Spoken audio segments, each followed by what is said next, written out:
Late today, guys, we're going to talk about how you are losing money. And the first thing I think is important to know is that if you're not really doing anything about not losing money, you're definitely losing money. And that's just how the way it goes. Now, you might be wondering, like, how am I losing money without me knowing about it? I think the first thing is to define exactly what losing money is. In accounting terms, losing money is the reduction of economic benefit of an asset. What that means is that, especially when it comes to money, is that the reduction of the amount of stuff you can exchange for your money, meaning there's a loss in the value of stuff you can get for your money. So there's a lot of things that contribute to this, but a lot of it is out of our hands, but we can do something about it. And I think the first thing to understand, and the first culprit in taking your money or reducing the value of your money, is what we call inflation. Inflation is generally the general increase in price of things or commodities or just gas, food every year. We see this in good economies, bad economies, but what you need to understand is that inflation can be your friend and it can also be your enemy. And for most people, it is their enemy if they're not really doing anything about it. So what is inflation? And why should I care about it? Well, inflation is a general increase. I think I said this already, but it's the general increase in the prices of stuff. So we all heard about when our grandparents were alive and things were 10 million times cheaper. Well, that's what inflation really is. So let's take United States for example, where there's 2% inflation on average every year. That's fantastic. But what does that mean? $100 today, 5 years from now, will be $92. We'll have the same value of $92 today. So what you could buy for $100 today, 5 years from now, you can only afford stuff that's $92 without you doing anything about it. It's just how things go. There's a lot of things that contribute to inflation, which is we could be another topic for later. But what you need to understand is that it does exist and it does happen year on year. It is good or bad depending on the economy, but it's definitely exists. So an example, this is a very simplistic example, but in 1973, what cost $5,000 cost $15,704 today. So what does that mean? If you help, there is a drastic difference in what you could afford then and now. And that's because the amount of stuff you can exchange for it has gone down. The value of stuff you can exchange for it has gone down. So that's generally what inflation is. And if you just want to make a simple explanation about it, is generally the decrease in purchasing power. So that's the first thing. And before you can talk about how you can improve on this and how you can help this, I think the second thing to understand how you're losing money is a little bit more, it's counterintuitive, and it's definitely something you need to look more into. And it does drive the stock market while also which also increases the divide in the wealth people have. And the second thing is what we call opportunity cost, which is the cost of missing out on value. So let's say, for example, last year you made $300 million. The soccer team made $300 million. And now because of the pandemic, nobody's coming to stadiums and they can't make $100 million they used to make before. So nobody took that $100 million from them because, they didn't have it and take it, but they have lost it because they are missing out on that certain amount. So that's what opportunity cost means. And that relates to us as people too. And I think the biggest example for this is what the research in the Pew Research Center, when they say only 52% of people are invested in the stock market.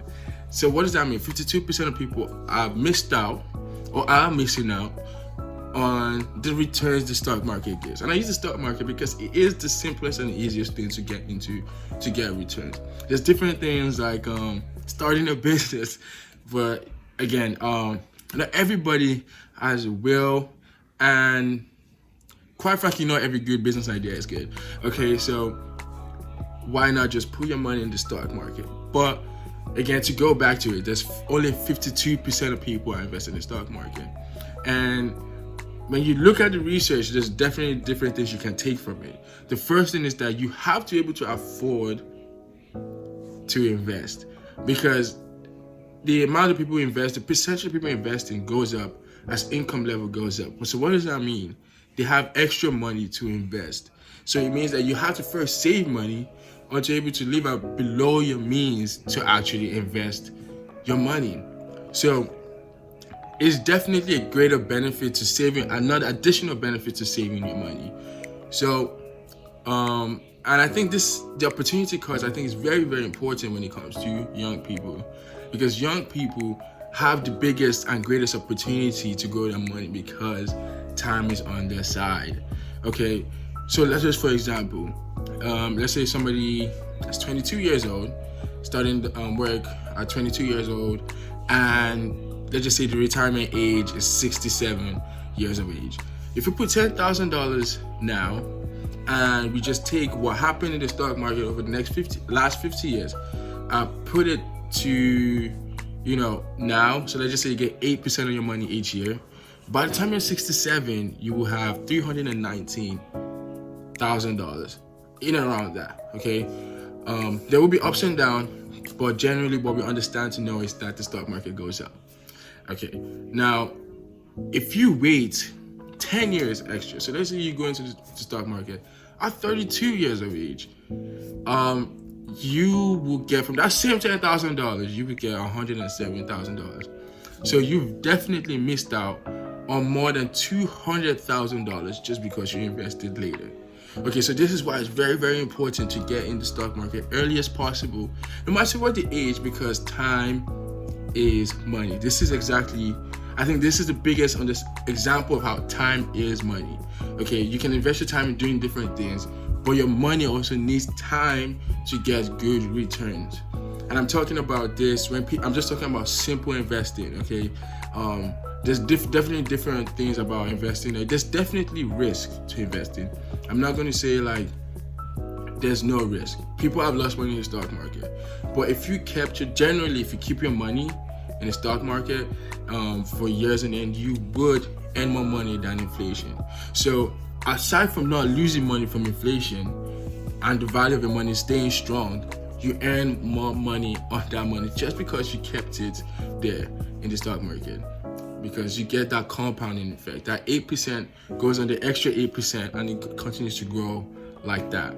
Okay, so just to recap the whole thing, is that you're definitely losing money if you're not doing something about it. And I think one of the things you need to understand is that not losing money has to be intentional, and it takes discipline. Okay, so I'm a very young person, and discipline is something I'm trying to instill in myself when it comes to money. And it might be very difficult for young people to get this discipline, but at the end of the day, that's what you need to have. Okay, so as I'm trying to, be disciplined financially, the aim of this video is to actually show you that if you don't do anything about losing money, you are definitely losing money. And there's simple ways to counteract this, and which is saving your money and having the discipline to invest time and leaving your money in the stock market and removing emotion from it, because if you take your money out, you've lost it. So time in the market beats time in the market. You need to actually save money to invest, and saving money and not losing money takes discipline. So the aim of this video is to tell you to invest wisely, safely, and don't try to save money. I think that's like finance 101, but I don't know which person that understands money will tell you differently. So